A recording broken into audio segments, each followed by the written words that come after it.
はいどうもチートンです。今日はねラーメンを食べたくなったので仕事帰りに川に来ました。ラーメンといえばあのスープの濃厚な旨味ですよね。あの旨味はスープの出汁に含まれるいくつものアミノ酸が掛け合わさってできてるんですけど、今回はそのアミノ酸を鯉を煮干しにすることで作っていきたいと思います。鯉の煮干しだけじゃ旨味が足りないと思うので、タヌキとアライグマの骨やお肉も使って出汁を取っていくので、ぜひ動画を最後までご覧ください。ということで鯉を取っていく。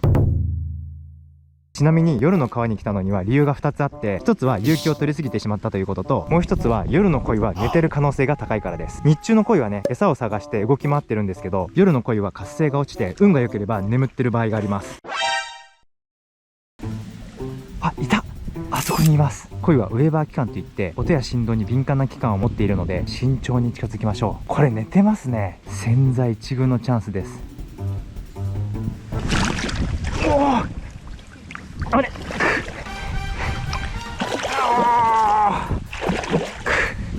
ゲットー、一発ゲット。いい、あ、でいいサイズ、いいサイズ。鯉ゲット。いや、まさかの速攻で鯉取れました。ちなみに鯉は日本の生態系を脅かす外来種でもあります。ただね、特定外来種には指定されていないので生きたまま持ち帰ることが可能です。そこら辺の池や川にいる鯉は 99% が外来種です。日本の在来の鯉はね、琵琶湖にいる一部の鯉だと言われています。なのでこいつも外来種ですね。ブリッブリの鯉。早速鯉の煮干しを作っていきましょう。帰宅ブー。早速鯉を煮干しにしていきましょう。まずはね、脳天を打って気絶させます。はい、鯉が気絶しました。そしたらまだ心臓は動いているはずなので、エラを取って血抜きをしていきます。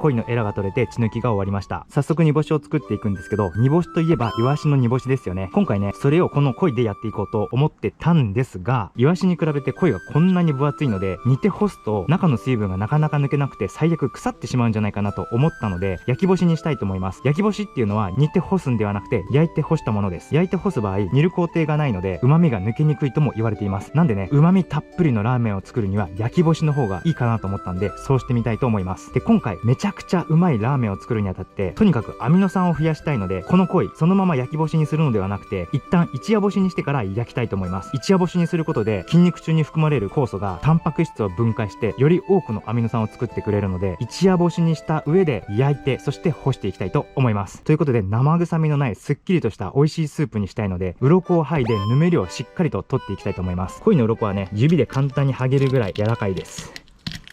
ほら、こんな感じで。ウェイウェイウェイウェイウェイ、どうしたどうしたどうした。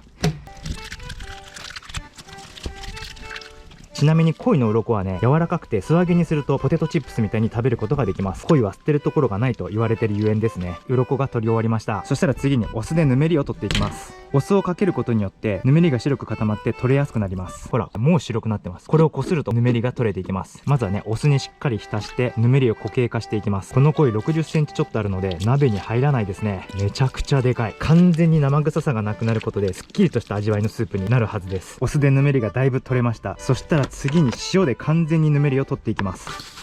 けちることなくたっぷり使っていきましょう。こういうヒレの下も忘れずにしっかりこすっておきましょう。しっかりくまなくこすって臭みがなくなるようにしていきます。こんだけこすれば大丈夫でしょう。完璧にぬめりはなくなったはずです。洗い流していきましょう。あ、誰か来た。塩を洗い流して完璧にぬめりが取れました。ほとんど臭みがなくなりました。それでは内臓を抜いていきます。あ、鯉の心臓です。まだ動いてる。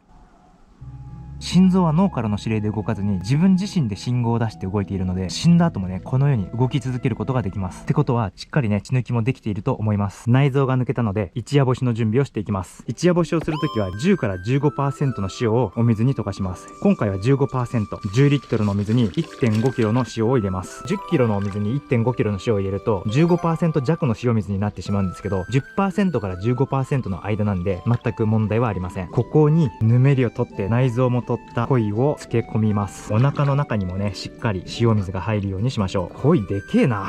鯉が痙攣してます。鯉は完全にとっくのとうに死んでいるんですけど、筋肉に電解質が触れることによって電気信号が発生して筋肉が動いてるんですね。それではこの状態で1時間漬け込みます。十分鯉に塩が入ったところで引き上げます。鯉を干すためにエラに紐を通します。こんな感じにできたら、これをこんな感じで吊るして、お腹の中もしっかり乾くように竹串か何かでこのように開いて固定します。できました。一夜干しにすることによって本当に旨味が濃くなるので、美味しい出汁を取るには欠かせない工程です。この状態で一晩乾かしていきます。いい感じの干物になりました。もう表面はどこを触っても乾いてて完璧な一夜干しですね。そしたら串を2本刺していきます。おりゃ、串刺しにできました。そしたらね、これをここでゆっくり焼いていくんで、ここにね火を起こしましょう。ファイヤー。炭に火がついたのでバラしていきます。早速鯉を焼いていきましょう。よっ、いい感じ。これでしっかり中まで火を通していきます。ひっくり返してみましょう。焼けているのか。おー、めちゃくちゃいい感じに焼けてる。うまそう。いや、川魚の焼けるいい匂い。普通に今食べたいぐらいいい匂いしています。いやー、楽しみ。もう一度ひっくり返して焼いていきましょう。しっかり焼けてる。めっちゃうまそう。生臭さとか全然ないですね。やっぱね、煮るよりも焼いた方が臭みっていうのは飛んでいくので、焼き干しにして大正解です。これ最高だぞ。だいぶいい感じに焼けました。そしたらね、一回串から外して、お腹の中側もここに立ててね、焼いていきましょう。串を抜いていくんですけど、先端の土がついてしまうので、アルコールでね拭いておきましょう。しっかり拭き取ります。そしたらもう一度串をセットして、鯉のお腹側を焼いていきましょう。そろそろいいでしょう。なんか軽くなってる。だいぶ水分が飛んだんですね。お腹の中も綺麗に焼けてます。普通に川魚の美味しそうな匂いですね。そしたらこれをさらに干していきます。こんな感じでしっかりと太陽に当てて天日干しにしていきます。天日干しにすることによってお肉の中に含まれるアミノ酸が増えることが分かっています。これはね、水分が飛ぶことによって濃縮されて増えるということではなくて、絶対量が増えるそうです。なんでね、さらにここで天日干しにして旨味をぐっと高めてお出汁に使っていきたいと思います。ということで、数日干してしっかりと乾燥させていきます。鯉の焼き干しが完成しました。もともと3キロくらいあった鯉なんですけど、今 650g しかありません。しっかりと水分が飛びました。早速ラーメン作りをしていきましょう。今回ラーメンのお出汁に使うのはこの焼き干しとタヌキのあばら骨とアライグマの足です。それではまず焼き干しのお出汁の準備からしていきましょう。焼き干しはお水につけてふやかすとお出汁がよく出るので、このお鍋の中に入れていきましょう。どう考えても入らないので折って入れていきます。煮干しとか焼き干しの匂いがしっかりします。これ絶対うまいやつよっ。ちょっと食べてみようか。いただきます。すごい、めちゃくちゃうまい。まるでジャーキーですね。見たからにジャーキーなんですけど、噛めば噛むほどね、生ハムみたいな旨味がじゅわっと口の中に広がりますね。これちゃんと旨味爆増してます。うまい、マジでうまい。焼き干しはこの状態でしばらく放置します。タヌキとアライグマの出汁の準備をしていきます。まずはね、この骨の中の髄が出やすいようにナタでかち割ります。こうやって割れればね、この骨からしっかりと旨味成分が出てきて、スープの旨味が増します。骨が細くて髄が出にくそうなので、何箇所か割っておきましょう。これでいいでしょう。アライグマの後ろ足もかち割ります。こんな感じで割っていきます。アライグマの骨と肉が断ち切れました。ファイヤー。どんなお出汁になるのか楽しみですね。沸騰してきました。アクは臭みや雑味の原因になるので、しっかりと取り除きましょう。こういう骨やお肉から出汁を取るときは、一度沸騰したお湯を捨ててしまうやり方もあるんですけど、一番出汁を捨ててしまう感じがしてもったいないので、今回はね、アクを取るだけにとどめておきます。油がすごい。匂いはどうなんだろう。このタヌキとアライグマは止め刺し放血解体が全てスムーズにいった個体なので、元から臭みが少ないみたいですね。一つポイントがあって、骨やお肉からお出汁を取るときは開放した鍋でグツグツと煮込むことで臭気成分が揮発して飛んでいきます。豚骨スープを作るときもそうなんですけど、最初はちょっと臭みがあるんですけど、グツグツと煮込むことで臭みが飛んでいって美味しいスープになります。臭いタヌキも24時間煮込むことで臭みがなくなると言われているんで、今回もしっかりと煮込むことでわずかにでもあるジビエ臭を飛ばしたいと思います。ここからはね、時間との戦いです。だんだん呼ばれた気がした。ちょうどいいとこに来たね。ちょっと野草取り行ってくるから、これ面倒見ててくれない？一個一個してればいい。そう、いい子いい子してて。ノビルがたくさん生えてるところに来ました。ノビルというと球根に注目されがちなんですけど、この葉っぱの部分もね、ネギ同様に美味しく食べることができます。臭み消しにもなるので、お出汁を作る時に一緒に入れるとおすすめです。うわ、めっちゃ生えてるとこ発見。めちゃくちゃぶっといノビルもある。立派な球根。トッピング用のノビルも持って帰ろう。おー、すげえ。見てこれ。でかっ。ノビルの葉っぱと球根付きをゲットしました。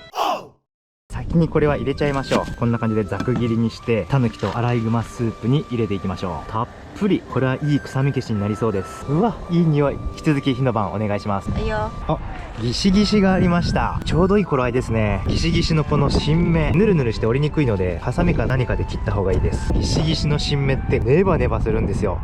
ほら、これがまた美味しいんですよね。香りもいいし、ちょっと感じる苦味もまたいい感じの野草です。結構ね、山菜っぽさもあってすごく美味しいです。ギシギシの根っこにはネポジンという対等の異常だったり中性脂肪を改善するありがたい物質も含まれています。僕みたいなおじさんにはぴったりですね。ただ今回はね、根っこは持ち帰らないで新芽だけをもらっていきたいと思います。ギシギシの新芽ゲット。あ、野ゲシがありました。野ゲシはね、天ぷらにするとサクサクとして美味しい野草です。柔らかいですね。この辺からもらっていこうかな。そんなに強い香りはないんですけど美味しい野草の一つです。野ゲシゲット。アクを取り続けてめちゃくちゃ煮込みました。お肉も骨から外れてボロボロです。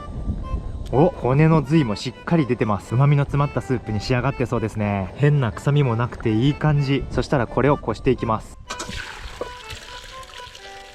お肉ボロボロ。骨も全部崩れてます。ノビルに関してはほぼ溶けてますね。めちゃくちゃ頑張って煮込みました。澄んでたスープもこんな感じで濁りましたね。ちょっと味見してみましょう。いただきます。おお、すごい。めちゃくちゃ強い香りは特になくて、舌にまとわりつく旨味がすごいですね。なんじゃこりゃ。今はまだ塩味がないので物足りなさはあるんですけど、旨味はちゃんと感じます。これにね、塩なり醤油なり合わせたらめちゃくちゃうまいと思います。極上の黄金スープ完成。続いて鯉の焼き干し。結局ね、1日冷蔵庫で寝かしておきました。煮出していきましょう。ファイヤー。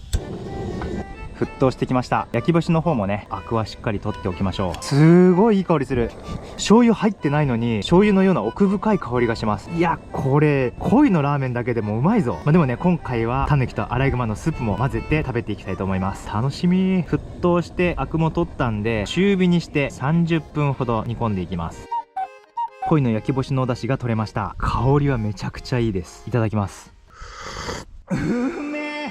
何これ、めちゃくちゃうまいぞ。もうこれだけで一品スープができてます。めちゃくちゃ深い。お雑煮に使うスープのようなすっきりとしてるんですけど奥深さのある美味しいお出汁です。しかも一夜干しのために一旦塩漬けにしてるので塩味もちょうどよくあって美味しいです。鯉の焼き干しで琥珀色のお出汁が取れました。さあ行くぞ。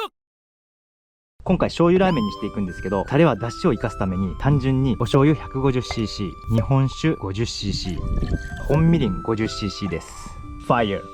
一煮立ちさせてアルコールを飛ばします。沸騰させた状態で数分間置きました。醤油だれが完成しました。続いて取ってきた野草を茹でていきます。お水が沸騰したので野草を全部茹でていきます。野ゲシ、ギシギシの新芽。野草が茹で上がりました。だしとタレが出来上がったんで、ついに麺を茹でていきます。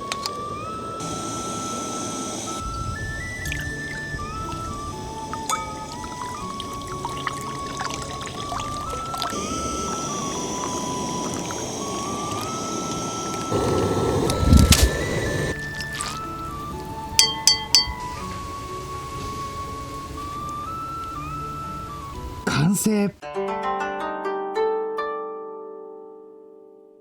長かった。そこら辺の草と生き物でできたラーメンがやっと完成しました。お出汁でボロボロになったお肉も甘辛に煮つけてきました。自然の恵みに感謝していただきます。本当にうまそう。いただきます。うまい。めちゃんこうまいぞ。途中でノビル入れたじゃないですか。ノビルのね、すごくいい風味が出てますね。もううまい確定だな。それじゃあ麺もね、いただきます。うめえ。なーにこれ、めちゃくちゃうまい。まず鯉の焼き干しの出汁がめちゃくちゃ本当にうまいのと、そこにね、アライグマとタヌキの舌にまとわりつくような旨味が合わさって極上のスープになってます。染み渡る。取ってきた野草も食べてみましょう。伸びる。いただきます。絶品です。この醤油ラーメンとバチクソ合います。野ゲシいただきます。後から来るピリッとした苦味がアクセントになって美味しいです。スープを吸ってね、美味しくなってます。そしてヌメヌメだったギシギシいただきます。ギシギシの持つ華やかな香りに爽やかな苦味と酸味が効いてて、山菜そばに入ってるわらびみたいですね。うまい。これ醤油ラーメンの出汁とめちゃくちゃ合ってます。この大きな塊はおそらくアライグマですね。いただきます。うまい。出汁を取ったんでボソボソっとするんですけど、追いスープをすることでめちゃくちゃうまいです。出汁を取ってボソボソになったアライグマとタヌキのお肉を酒、醤油、砂糖で煮つけてきました。これはこれで美味しいぞ。油でかなり炒めて水分飛ばして、そこに甘辛く煮つけてきたんで、ジャーキーのそぼろみたいな感じですね。これはお酒のあてに合うわ。もう我慢できない。ご褒美に一番搾り。うめえ。そこら辺の草と生き物でできてるとは思えないスープです。くっそうめえ。うますぎる。全部うまい。できた。できたよ。そろそろできると思ったんだ。いただきます。うまっ。美味しいね。コクがある。飲める。超うまい。これはギシギシ？そう。うん、美味しい。昔ながらのさ、中華そばみたいな感じ。ここまでうまくなると思わなかった。いただきます。いただきます。あ、美味しい。いや生麺のラーメン食ってる気分。めっちゃうまいけど。めっちゃ好き。感動してる。めっちゃ好き。いただきました。ごちそうさまでした。そこら辺の草と生き物で作ったラーメンだったんですけど、超絶うまい一品になりました。かなり煮込んだことでジビエ臭もかなり飛んだし、鯉の焼き干しの出汁がめちゃくちゃいい仕事してました。それがね、合わさったことによってアミノ酸の相乗効果で旨味の爆弾になってました。いや、めちゃくちゃ美味しかった。美味しかったね。ということで、この動画が面白かったという方はぜひ高評価ボタンを押して下の共有ボタンから友達に拡散してください。これからもどんどん面白い動画を上げていくので、ぜひチャンネル登録もよろしくお願いします。バイバイ。